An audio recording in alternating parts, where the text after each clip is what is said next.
안녕하세요. 김영로 TV의 날짜 이야기입니다. 오늘은 8월의 마지막 날이네요. 8월 31일이 되겠습니다. 정말 이번 8월은 금년은 정말 날씨가 더웠던 그런 해가 되겠습니다. 물론 뭐 아직 더위가 다 물러간 건 아니지만, 그래도 이제 처서가 지나면서부터 기온이 조금 떨어진 거 아닌가 이런 생각을 해봅니다. 음, 그만큼 더웠던 여름이었는데, 어느덧 8월도 지금 이제 마지막 날이고, 이제 내일부터는 이제 9월이 이제 시작되네요. 늘 그런 말씀을 드리지만, 마지막 날에 8월 마무리를 좀 잘 하시라는 말씀을 먼저 좀 드리겠습니다. 자, 오늘은, 1962년에 있었던 일이 되겠습니다. 어, 필리핀에 보면 막사이사이상이라는 게 있는데, 저는 중학교 다니면서도 이 상 이름을 좀 들었던 기억이 나요. 그래서 이름이 좀 독특하잖아요. 막사이사이상. 그리고 이제 사이 하모니까 사이다 생각이 나고 그래서 막사이사이다 사이다 막상이니 뭐 이제 친구들끼리 이제 그런 얘기도 좀 하고 그랬었는데 어, 하여튼 막사이사이라는 지도자가 필리핀에서는 이제 상당히 이제 유능했던 그런 이제 지도자였죠. 그래서 이제 뭐 아시아의 노벨상이다 이런 이제 이름을 들을 정도로 이 막사이사이 상이 어, 상당히 권위 있고 그다음에 국제적으로도 인정받는 이제 그런 상인데 요즘은 뭐 예전하고 의상이 많이 좀 달라지지 않았을까 이런 생각을 해봅니다. 결국 상이라고 하는 것도 국가의 어떤 경제력에 의해서 이제 좌지우지되는 그런 경향이 있을 거는 같아요. 어찌 됐든 이 막사이 사이 상이라는 게 있었는데 이 상을 1962년에 우리나라 사람이죠. 이제 장준하 씨가 있었어요. 상당히 이제 반정부 투쟁을 열심히 했던 분이죠. 어, 그분이 이제 그러면서 이제 70년대 중반인가 제가 대학 들어갔을 때인가 하여튼 양반이 등산하다가 실족사를 해서 이제 거기 죽습니다. 그래서 참 말이 많았죠. 그때 누가 죽인 거 아니냐 뭐 그래서 뭐 경찰이 수사를 하고 뭐 그랬었는데 뭐 이제 특별하게 이제 뭐 누가 죽였다 이런 것들이 밝혀지지는 않았지만 계속 이제 의문점을 갖고 있었어요. 그래서 이제 어 근래 들어서 이제 다시 조사를 뭐 하는 그런 일이 있었는데 사실 뭐 몇십 년 전 일을 갖다 다시 조사한다라는 게 쉽지가 않죠. 저는 기록이나 관계된 증인들이 이렇게 살아있으면 모르는데 벌써 이제 상당한 시간이 지났고 어 그다음에 이제 뭐 기록도 폐기가 되고 뭐 이러다 보니까 자 어찌 됐든 장준하 씨가 이 바로 1962년 오늘 막사이사의 상을 수상한 그런 날이 되겠습니다. 뭐 상당히 그때 당시로서는 권위 있는 그런 상으로 평가가 됐었기 때문에 정말 대단한 수상을 했다라는 그런 중평이었죠. 예. 저도 뭐 학교 다닐 때 막사이사이 상을 수상했다라는 얘기를 들으면은 그래도 그 사람 참 나름대로 뭔가 자기 주장과 철학이 있는 사람이구나 인제 이런 생각을 했었는데 바로 인제 장준하 씨가 바로 그 상을 수상한 날이 바로 오늘이 되겠습니다.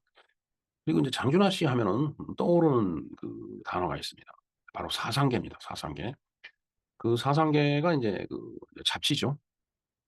제가 대학 들어갔을 때는 그 이전에 폐간이 됐었기 때문에 서점에서 사상계라는 거를 이렇게 보거나 그러진 못했습니다. 근데 뭐 그림이라든가 그다음에 인제 선배들이 갖고 있는 이제 그런 어 책을 통해서 인제 사상계라는 이제 잡지를 이렇게 인제 접했는데 어 상당히 인제 지식인들 층에서 폭넓게 많이 이 읽혀졌던 그런 인제 잡지죠.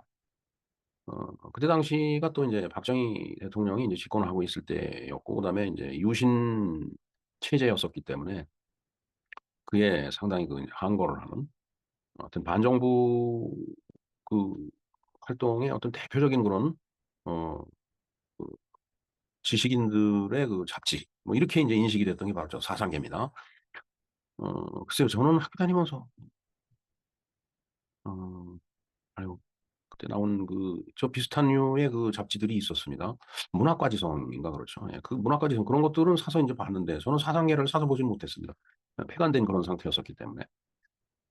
자 어찌 됐든 오늘이 바로 1962년 장준하 씨가 막사이사이상을 수상한 그런 날이 되겠습니다. 그래서 오늘은 사상계에 대해서도 간략하게 좀 알아보고 어떤 잡지였는지 그리고 장준하 씨에 대해서도 우리가 좀 내용을 좀 한번 훑어볼 필요가 그분의 그 어떤 삶이라고 할까 좀 훑어볼 필요가 있을 것 같아요.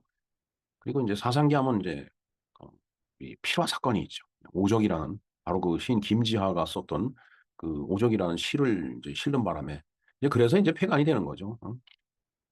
어찌 됐든 사상계 그다음에 장준하.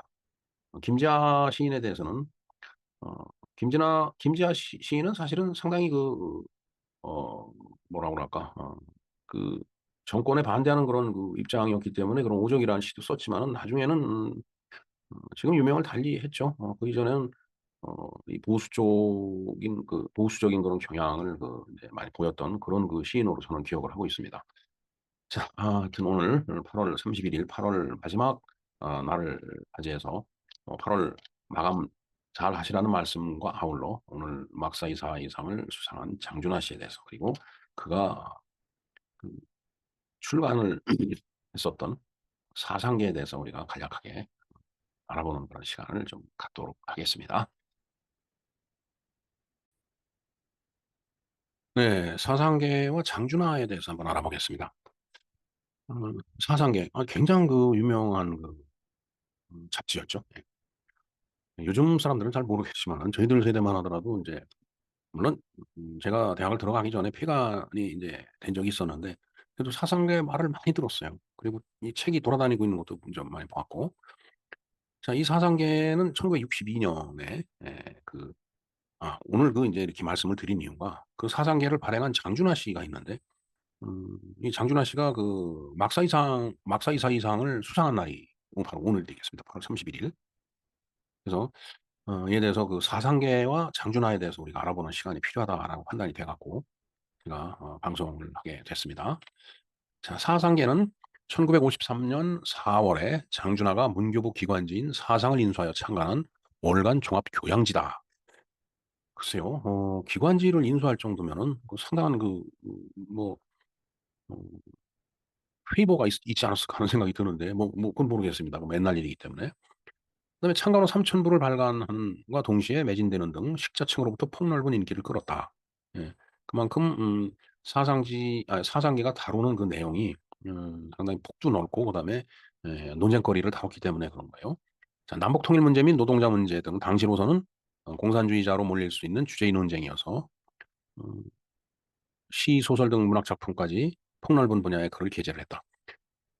사실 남북 통일 문제를 얘기한다고 꼭 공산주의로 몰리는 건 아니죠. 노동자 문제를 얘기한다라고 공산주의는 아닙니다.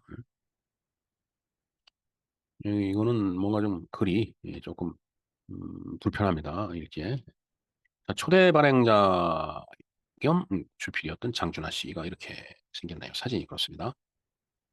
하지만 주필 장준하가 5.16 군사혁명으로 수권한 박정희 정부의 부패라든가 아니면 친일 그다음에 언론 탄압 의혹을 비판하면서 성장하였으나 경영난에 시달렸다라고 돼 있네요. 자, 박정희 정부의 부패. 어느 정부건 부패는 합니다. 얼마나 덜 하느냐 문제인데 저는 오히려 박정희 정부 때 부패는 심하지 않았다라고 저는 봅니다. 그리고 박정희 대통령 자신이 그렇게 살해 사욕을 취하면서 개인적으로 돈을 착복하고 그런 사람이 아니에요. 자, 그다음 장준하가 국회의원이 되면서 부한혁에게 주필직을 이양하고 재기를 노렸으나 끝내 1970년 5 월에 205 호를 마지막으로 발간이 중단되었고 2005년 장준하의 장남 장호건이 복관했으나 현재 활동은 좀 잘 확인이 안 되고 있습니다. 아시는 분은 좀 댓글을 좀 부탁드립니다. 자, 그런데 인제 큰 사건이 있었죠. 아주 오적 필화 사건입니다. 이게 굉장히 유명한 사건입니다. 1970년 사상기에 실린 김지하의 담시 오적으로 인해 관련자들이 옥고를 치른 사건이다. 김지하는 시인이죠. 본명이 김영일인데 어 이 지하는 그 지하, 땅속이라는 데서 따온 필명이라고 합니다. 그 사상계 필화 사건인데 이 오적은 재벌과 국회의원, 그다음에 고급 공무원, 군 장성, 장차관 그러니까 이게 5 부류잖아요. 그 특수계층을 적으로 표현하면서 이들의 부정부패를 걸쭉하게 풍자 비판한 시로 사상계 5 월호에 실렸다라는 얘기예요. 그래서 이게 바로 사상계 필화 사건이에요. 오적 필화 사건입니다. 저도 많이 얘기는 들었는데 저 때는 제가 대학 입학하기 전이라서 음 하여튼 전설로서 많이 들었던 그 사건이죠. 자, 오적이라는 제목은 을사오적에서 따온 거고요. 이 시가 사상계에 처음 발표될 당시에 시가 수록된 1970년 5월 5를 서점에서 수거하고 시판하지 않도록 하는 선에서 사건이 일단락되는 듯 했다라고 되어 있습니다. 자, 그런데 제1야당인 신민당, 그때 당수가 유진산 씨였네요. 기관지 민주전선에, 예, 민주전선이라는 저기 그 기관지가 있었어요. 기억이 납니다. 재수록되면서 문제가 됐다. 그러니까 이게 어떻게 보면 마무리될 걸 갖다가 정치권에서 이용한 건지도 모르죠. 예. 자, 시를 쓴 김지하와 사상계 발행인 부한혁, 편집장 김승균 등이 6월 2일 반공법 위반 혐의로 구속되고 민주전선은 압수가 되었다. 사상계는 결국 휴관 끝에 1970년 9월 27일에 폐간이 되었다. 자, 장준하는 뭐 여러 그 지금 이 개설이 개괄적인 내용을 여기 적었는데 음, 이 개괄이 사실은 일제시대 때 한국 광복군 제2지대에 배속되어 활동한 독립운동가고 언론이고 정치인이고 민주화운동가라고 되어 있는데 이 개설은 제가 생략을 하겠습니다. 왜냐하면 이 생애와 활동 상황에서 다시 반복되는 내용이기 때문에 자, 일본 도요대학 예과를 거쳐 도쿄인 니혼신학교에서 수학하던 중 1944년 일본군 학도병에 강제 징집되어 중국 스저우 지구에 배속되었으나 6개월 만에 탈출을 했다라고 되어 있습니다. 저는 이, 이 일제시대 때 얘기를 하면서 이게 그래도 큰 그 일을 한 사람들은 전부 공부를 많이 했더라고요. 다 유학을 하고. 그 사람들이 무슨 돈으로 했을까를 생각하면은 그 사람들이 결국은 지주였을 거라는 생각이 들어요. 무슨 일을 했든 간에 해방 후에. 응? 뭐 지주를 미워해서가 아니고 정말 배운 거 없고 돈 없어서 학교 못 가고 그랬던 내 부모를 생각하면은 가끔가다 이런 그 방송할 때 좀 화가 좀 납니다. 사실 솔직한 얘기가. 저 사람들은 그 일제 말기인데 나라를 빼앗긴 상태에서 뭔 돈이 있어갖고 저렇게 나가서 공부를 했는지 그것도 남의 나라 가서 공부하고 미국도 가고 중국에서 가서 공부하고 일본에 가서 공부하고 정말 참 예, 두 번째 보겠습니다. 김준엽의 도움으로 중국이 중국중앙공관학교 린치안 분교 한국광복군 간부훈련반 약칭 한광반에 입대를 했네요. 그래서 이곳에서 훈련을 받으면서 여가를 이용해 잡지 등불을 발간해. 이분은 앞으로도 나오지만 아주 그 잡지 발간하는데 굉장히 그이뭐 사명감이 있는 그런 분 같아요. 자, 한광반의 훈련에 한계를 느끼고 충칭에 있는 대한민국 임시정부에 합류하기로 하고 2개월간 혹한과 배고픔과 사투를 벌인 끝에 1945년 1월 30일 충칭의 대한민국 임시정부에 도착을 했습니다. 중경이죠. 상해 임시정부가 이제 나중에 중경으로 옮겨갑니다. 자, 도착 후 서한의 한국 광복군 제2지대 이범석 휘하에 배속이 됐고, 그다음에 유엔군 중국 전구사령부 웨드마이어 휘하에서 미국 전략정보국이 가는 한미합작 특별군사훈련을 받았다. 배웠으니까 뭐 음, 영어도 좀 되니까 저기 가서 훈련을 받았겠죠. 자, 특히 국내의 이 후방에 침투할 목적으로 조직된 국내 정진군의 자원에 수송기를 타고 작전에 투입되었으나 일본 항복 소식을 듣고 귀환을 했다. 한편 이곳에서 교포들이 친목 잡지인 재단 초판 300부를 또 발간했. 또 잡지를 또 발간했어요.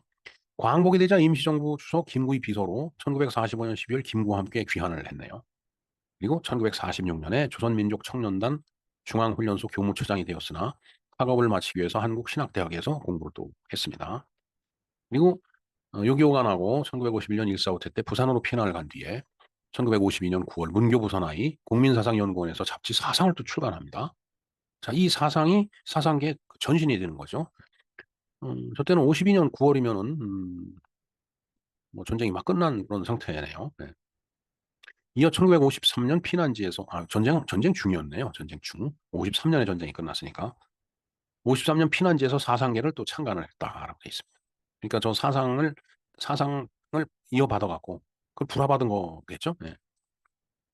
1966년 대통령 명예훼손 혐의로 검거돼 복역을 또 했네요. 이때는 이제 5.16 혁명 이후기 때문에 뭔가 그 이제 박정희 정권을 이제 뭐 비판하고 나다가 이제 그런 혐의로 검거가 된 모양입니다.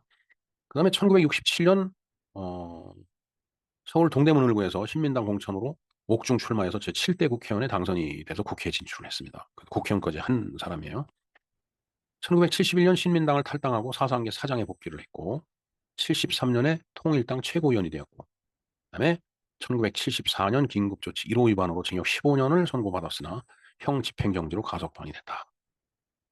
74년부터는 제가 대학을 입학한 때이기 때문에 그때부터는 좀 많은 얘기를 듣고 그랬던 것 같습니다. 그다음에 연이은 민주화운동 참가로 10여 차례 투옥을 했네요. 1975년 개헌 청원 100만인 서명운동 본부 이름으로 박정희 대통령에게 보내는 공개 서한을 발표를 했다라고 되어 있습니다. 그 공개 서한에 대통령 자신이 개헌을 발의해서 완전한 민주헌법을 만들고 그 헌법에 따라 자신의 거취를 정할 것과 긴급 조치로 구속된 민주인사와 학생을 무조건 즉시 석방하고 자유 언론을 보장하라. 네, 그런 내용이었습니다. 물론 뭐 받아들여지진 않죠. 자, 그러나 1975년 8월 17일 경기도 포천군에 있는 약사봉에서 등산하다가 의문의 사고로 사망을 했습니다. 예, 저도 좀 기억이 납니다. 그 사망 경위에 대해서 논란이 많았어요. 이게 도대체 발을 헛디뎌서 뭐 상한 것 같다라고 이제 그 수사기관에서는 발표를 했는데 이건 아무래도 누가 미룬 거 아니냐 뭐 이제 이런 뭐 지금 억측이 구구했었어요. 그러나 사실 본 사람도 없고 목격자도 없고 그러니까 이 정말 이런 걸 밝히는 게 쉽지가 않겠죠. 자, 사망 경위에 대한 논란이 분분했는데 2002년 의문사 진상규명위원회에서 사망 경위를 다시 조사를 한 거예요. 그러나 벌써 30여 년 전 그 사건인데 변사 사건 기록이 다 폐기가 됐죠. 그다음에 수사 관련 경찰관들도 다 죽었죠. 그때 당시에 수사한 수사관들도. 그다음에 국가정보원 자료 같은 게 이제 또 확보가 안 되고 그러다 보니까 이걸 확실히 규명할 수가 없는 거예요. 2004년 그 사망이 공권력이 직간접 행사에 의한 것인지 확인이 불가능하다는 결론을 내렸다. 2012년 8월 묘지를 이장하는 과정에서 두개골 함몰 흔적이 발견되어 언론의 집중적인 관심을 받았다. 예, 저도 기억이 납니다. 글쎄 뭐 바위 덩어리 위에 떨어지다 보면은 두개골 함몰 충분히 일어날 수 있죠. 근데 이제 누가 때린 거 아니냐 뭐 이제 여러 가지 억측이 구구했었습니다. 예, 그다음에 저소로 돌베개가 있었고요. 그다음에 이제 상흔과 추모가 있습니다. 자, 1962년 한국인 최초로 오늘 음, 막사이사이상을 언론 부문의 상을 수상을 했어요.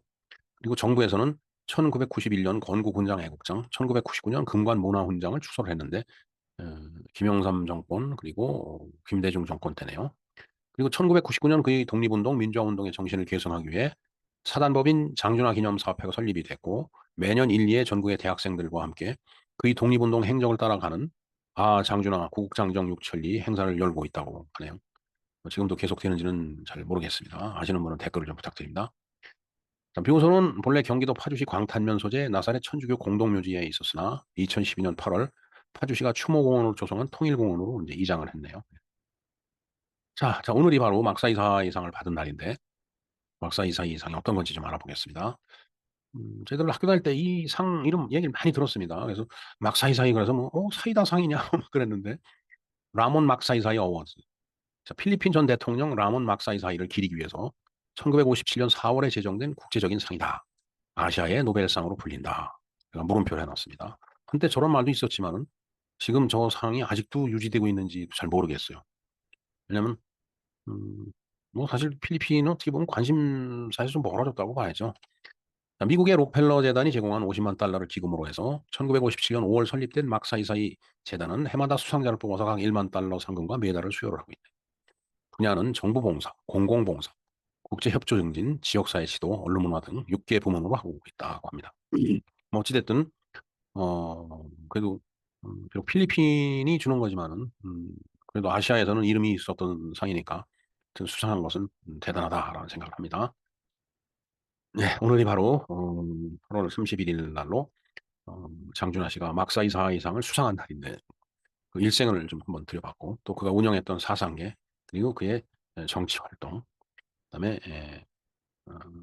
그 사망 사고 그에 얽힌 여러 가지 이야기를 좀 개략적으로 알아보았습니다. 네, 김영로 TV의 날짜 이야기였습니다. 감사합니다.